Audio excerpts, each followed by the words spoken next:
Zápas sme začali veľmi dobre, otvorili sme to tak, jak sme sa dohodli, počas 25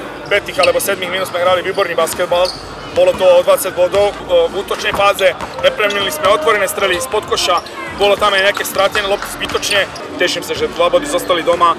a dúfam, že na budúci to bude ešte lepšie.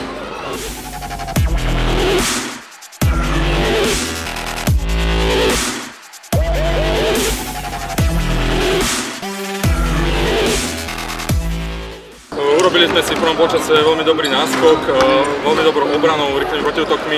ale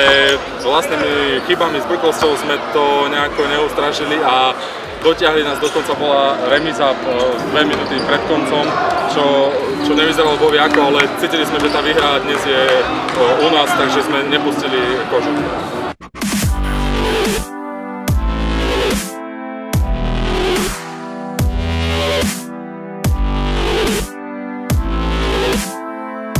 Koncovka sa nám nepodarila ako podľa predstav.